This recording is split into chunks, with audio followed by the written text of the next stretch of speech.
Hello friends, welcome to my channel smart knowledge world. और आज का जो हमारा टॉपिक है फ्रेंड्स, आज हम सीखेंगे कि अगर हमें एडवांस फिल्टर के अंदर क्राइटेरिया को डायनामिक बनाना है तो हम अपने डेटा लिस्ट पर फिल्टर को कैसे लगाते हैं। अब आप सोचेंगे कि डायनामिक क्राइटेरिया क्या होता है, डायनामिक फिल्टर कैसे लगाया जाता है। डायनामिक का मीनिंग होता है फ्रेंड्स कि जैसे हमने लास्ट वीडियो में कोई भी एक क्राइटेरिया यूज़ किया था या कोई भी एक से ज़्यादा जब क्राइटेरिया लगाया था तो एडवांस फिल्टर सिर्फ उसी क्राइटेरिया के अकॉर्डिंग रिजल्ट को रिटर्न करके देगा। बट अगर आपको क्राइटेरिया को बार बार चेंज करना है, आप फिर से कोई नया क्राइटेरिया पास करना चाहते हैं या जो भी क्राइटेरिया हमने पास किए हैं उसके साथ हम नए क्राइटेरियाज को यूज़ करना चाहते हैं, तो हमें बार बार अपने क्राइटेरियाज में जाके चेंजेस करने होते हैं। सपोज हमारे पास जैसे कि यहाँ पे दो कॉलम्स हैं, ब्रांच नेम और प्रोडक्ट नेम, या फिर और भी कॉलम्स हमारे पास हैं और हम चाहते हैं जो भी पर्टिकुलर ब्रांच हम सेलेक्ट करें अपने कॉलम लिस्ट से तो वही रिकॉर्ड्स फिल्टर हमें दे, हमें बार बार वहाँ पर किसी ब्रांच नेम को जाके टाइप ना करना पड़े। या फिर अगर हम प्रोडक्ट नेम को डायनामिक बनाना चाहते हैं, हम इस फील्ड पर क्राइटेरिया को डायनामिक बनाना चाहते हैं, दैट मीन्स कि हम कोई भी प्रोडक्ट लिस्ट में से सेलेक्ट करें तो हमें फिल्टर सिर्फ उसी का ही रिजल्ट रिटर्न करे। तो फ्रेंड्स, लास्ट वीडियो में हमने डायनामिक क्राइटेरियाज यूज़ नहीं करे थे। जो भी क्राइटेरिया हमने वहाँ पे लिखा था फिल्टर सिर्फ हमें वही रिजल्ट रिटर्न करके दे रहा था। लेकिन आज के वीडियो में हम अपने एडवांस फिल्टर को डायनामिक बनाएंगे। हम जो भी क्राइटेरिया लिस्ट से लेकर चेंज करेंगे फिल्टर हमें उसी क्राइटेरियाज के अकॉर्डिंग रिजल्ट को रिटर्न करके दिखाएगा। तो फ्रेंड्स, वीडियो को देखने से पहले अगर अभी तक आपने चैनल को सब्सक्राइब नहीं किया तो हमारे चैनल स्मार्ट नॉलेज वर्ल्ड को सब्सक्राइब कीजिए और सब्सक्राइब बटन को दबाइए, बेल आइकन को प्रेस कीजिए ताकि नेक्स्ट वीडियोस भी आपको देखने को मिलते रहें। तो चलिए शुरू करते हैं अपना टॉपिक। तो फ्रेंड्स, अगर हमें इस डेटा लिस्ट पर क्राइटेरिया पास करना है, जो भी क्राइटेरिया हम पास करना चाहते हैं उसके लिए क्राइटेरियाज लिखने के लिए भी हमें कॉलम्स नेम्स रिक्वायर्ड हैं। तो फर्स्ट ऑफ ऑल हम क्या करते हैं, हम जितने भी कॉलम्स हमने इस डेटा लिस्ट पर बनाए हैं हम उन कॉलम्स को कॉपी कर लेते हैं अपनी वर्कशीट पर, जहां से आप कॉलम नेम को पास करेंगे। तो हमने एक एक करके इन कॉलम्स को हमने इनके साइजेस को बढ़ा दिया है क्योंकि हमें कॉलम की हेडिंग्स पूरी नजर नहीं आ रही है। तो हम इसको सेट करते हैं। तो फ्रेंड्स, ये थे हमारे कॉलम्स जिसपे हम क्राइटेरिया को लगाएंगे। हम जितने भी कॉलम्स नेम्स हैं हमने उनको सबको कॉपी कर लिया। आप जिस पर भी क्राइटेरिया लिखते हैं उसके अकॉर्डिंग फिल्टर आपको रिजल्ट रिटर्न करके देगा।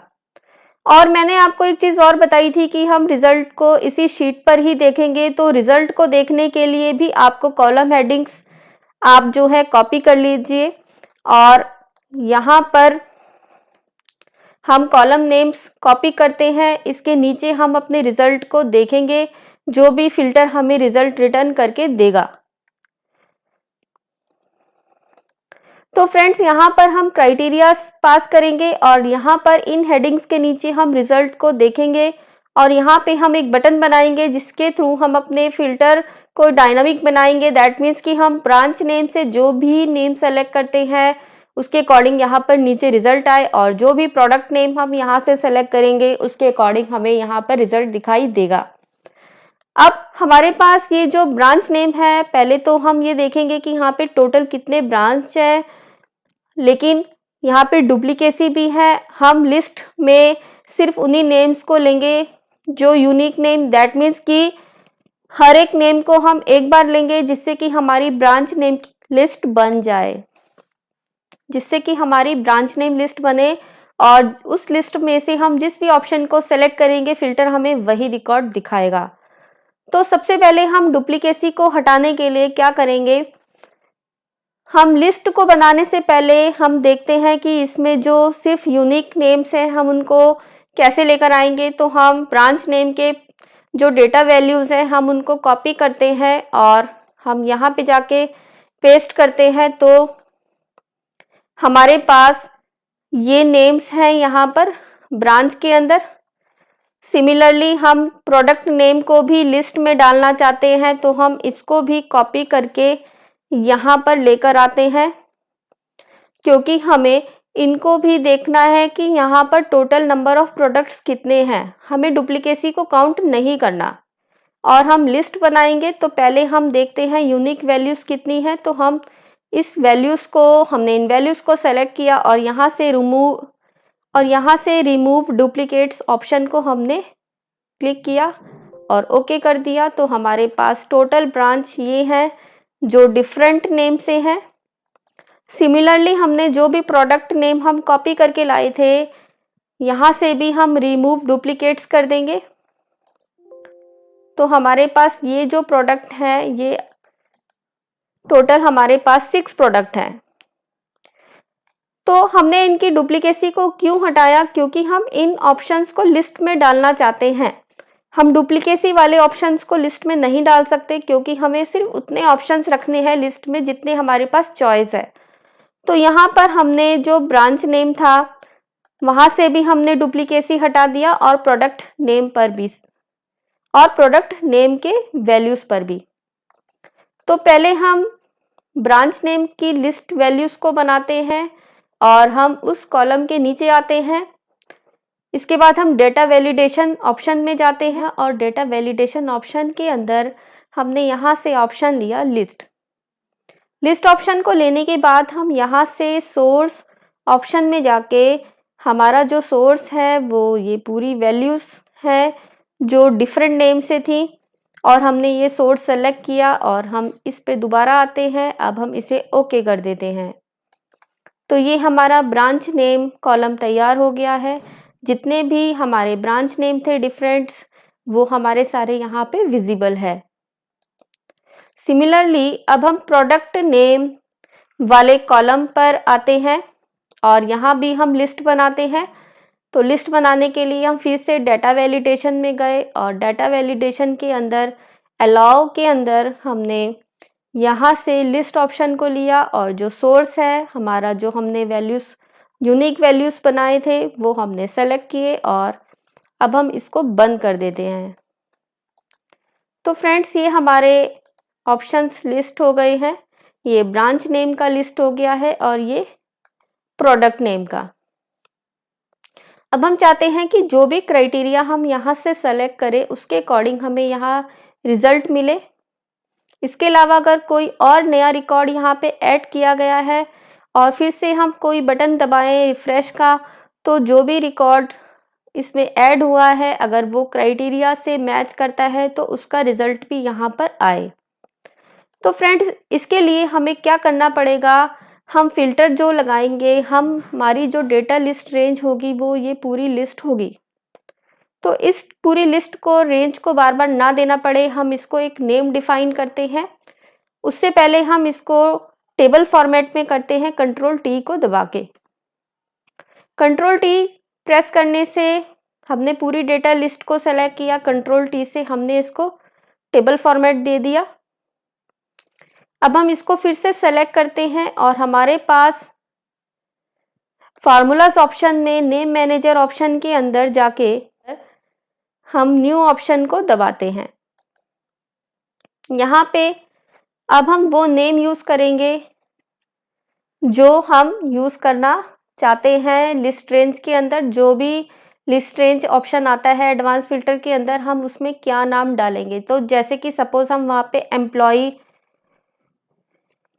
का नेम जो है लिखेंगे, हम इस पूरी टेबल को एम्प्लॉय नेम से वहाँ पर लिखेंगे। तो हमने यहाँ पे इस पूरी टेबल का एक नेम दिया एम्प्लॉय। उसके बाद हम इसे ओके कर देते हैं। तो एम्प्लॉय नेम से हमारा एक रेंज बन गया है। अब हम जब डेटा लिस्ट रेंज पास करेंगे तो हम वहाँ पर एम्प्लॉय पास कर सकते हैं अपनी रेंज का नेम। तो ये हुआ। अब फ्रेंड्स, हमने इसको जो है एक पूरी टेबल को एक नेम दिया है और अब हम बार बार रेंज ना लिख के हम उस नेम को लिख सकते हैं अपने फिल्टर के अंदर। अब जैसा कि मैंने आपको बताया था कि हम यहाँ पर जो भी ऑप्शन सेलेक्ट करें उसके अकॉर्डिंग यहाँ पर रिजल्ट आए। तो यहाँ पर हम एक ऑप्शन पहले सेलेक्ट करके रख लेते हैं, जैसे कि हमने यहाँ से विकासपुरी ऑप्शन को सेलेक्ट करा। अब हम फिल्टर लगाएंगे, तो यहाँ पर जाकर हम फिल्टर लगाना स्टार्ट करेंगे क्योंकि हमारा क्राइटेरिया इस रेंज के अंदर लिखा है। और अब हम एक मैक्रो डिज़ाइन करेंगे और हम जो भी फिल्टर लगाएंगे वो रिकॉर्डिंग हम मैक्रो के अंदर करेंगे, क्योंकि मैक्रो क्या होता है, रिकॉर्डर ऑफ कमांड्स होता है। हम अपनी कमांड को जो भी एडवांस फिल्टर के अंदर जो भी प्रोसीजर हम यूज़ करते हैं, जो भी कमांड्स हम यूज़ करते हैं या हम जो स्टेप्स को फॉलो करते हैं, वो स्टेप्स हमें बार बार ना लगाना पड़े, इसीलिए हम उसके लिए एक मैक्रो डिज़ाइन करेंगे और इस तरह से वो मैक्रो यूज़ होगा बार बार जब भी हम फिल्टर लगाना चाहेंगे। तो जो भी हम क्राइटेरिया डायनामिक बनाना चाहते हैं तो हमें उसके लिए एडवांस फिल्टर बार बार ना लगाना पड़े। तो उसके लिए फ्रेंड्स हम क्या करेंगे, हम एक मैक्रो डिज़ाइन करेंगे और वो मैक्रो जब हम बार बार कॉल करेंगे तो जो भी हमारी कंडीशन होगी उसके अकॉर्डिंग वो हमें रिज़ल्ट देगा।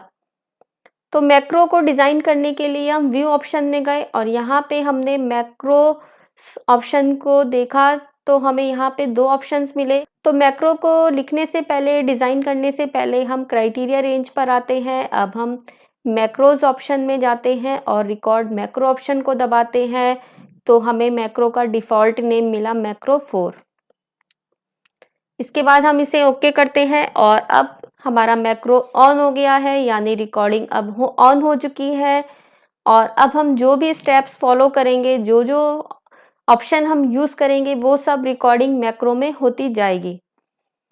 तो अब हम एडवांस फिल्टर लगाएंगे। हमने मैक्रो की रिकॉर्डिंग ऑन रखी है और अब हम एडवांस फिल्टर लगाएंगे। हम डेटा टैब पर गए और हमने यहाँ से एडवांस फिल्टर ऑप्शन यूज़ किया और हम कॉपी टू अनदर लोकेशन, यानी यहाँ रिजल्ट देखना चाहते हैं। और लिस्ट रेंज थी हमारी, हमने अपनी टेबल को एक नेम दिया था एम्प्लॉय। फिर हम क्राइटेरिया रेंज लेंगे ये वाला, क्योंकि ये क्राइटेरिया रेंज है। और कॉपी टू के अंदर हम सिर्फ सेल्स की हेडिंग देंगे, वो रेंज देंगे जिनके नीचे हमें रिजल्ट देखना है। और हम इसे ऑन करके यहाँ से ओके कर देते हैं। तो ये हमारा रिजल्ट आ गया है, लेकिन अब हमें मैक्रो को भी बंद करना है, क्योंकि हम एक मैक्रो के अंदर एडवांस फिल्टर लगा रहे थे। हमने मैक्रो के अंदर एडवांस फिल्टर क्यों लगाया, क्योंकि हम चाहते हैं कि जो भी स्टेप्स हम एडवांस फिल्टर में यूज़ कर रहे हैं वो मैक्रो में सेव हो जाए और हमें बार बार एडवांस फिल्टर ना खोलना पड़े, ना बार बार हमें क्राइटेरिया देना पड़े। हम जो भी क्राइटेरिया सेलेक्ट करें उसी के अकॉर्डिंग हमें रिकॉर्ड्स मिले। तो यहाँ पर हम स्टॉप रिकॉर्डिंग कर देते हैं। मैक्रो इससे हमारा ऑफ हो जाएगा। अब हमारी रिकॉर्डिंग हो चुकी है मैक्रो में।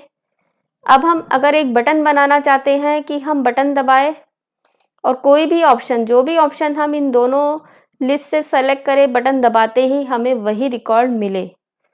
तो इसके लिए अब हम बटन बनाएंगे और बटन बनाने के लिए हमें एक शेप बनाना है। तो हम इंसर्ट टैब पे गए और शेप्स ऑप्शन के अंदर जिस भी तरह का बटन बनाना चाहते हैं, जैसे हमें सर्कल में बटन बनाना है तो हमने सर्कल ऑप्शन लिया और यहाँ पे जो भी आप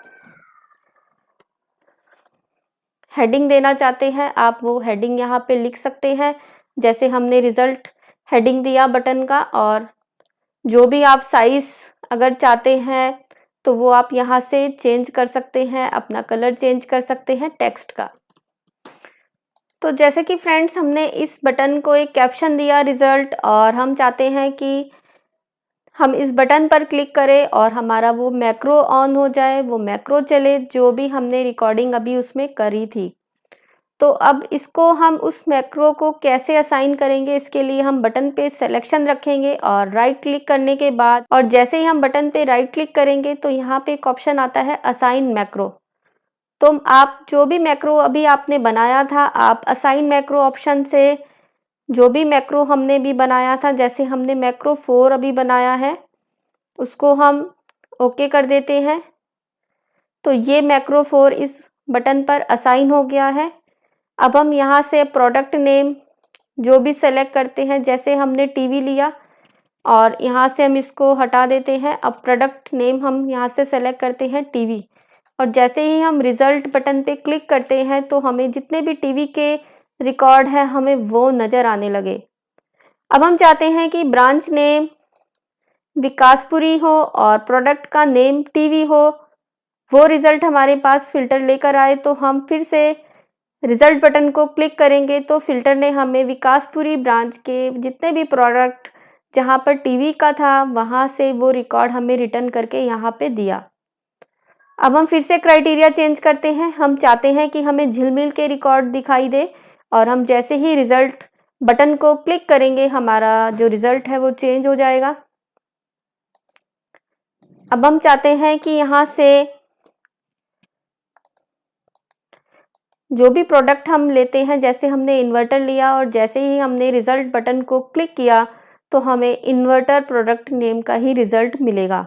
तो देखा फ्रेंड्स, हमने फ़िल्टर को किस तरह से डायनामिक बनाया। हमने अपने फ़िल्टर को डायनामिक बना दिया है। दैट मीन्स कि हमें बार बार एडवांस फ़िल्टर ना अप्लाई करके हमारा बटन ये काम कर रहा है। और ये हमने कैसे बनाया, हमने जितनी भी डुप्लीकेसी थी उसको हटा के जितने भी टोटल ऑप्शंस थे हमने ब्रांच नेम में वो ऑप्शन की लिस्ट बनाई और प्रोडक्ट नेम की लिस्ट बनाई, और फिर हमने जो एडवांस फ़िल्टर के स्टेप्स थे उनको हमने मैक्रो में असाइन कर दिया, रिकॉर्ड कर दिया, और फिर उस मैक्रो को हमने इस बटन को असाइन किया है। और ये बटन हमें उस मैक्रो को एक्टिवेट करके देता है जो भी हमने मैक्रो में रिकॉर्डिंग करा था। हमने मैक्रो 4 में जो भी रिकॉर्ड किया, जो भी कमांड्स रिकॉर्ड की, वो हमने इस बटन को असाइन कर दी है। और जैसे ही हम इस बटन पे क्लिक करते हैं तो जो भी हमारा क्राइटेरिया है, जो भी हम यहाँ से क्राइटेरिया सेलेक्ट करेंगे वही रिज़ल्ट हमें बटन रिटर्न करके दे रहा है।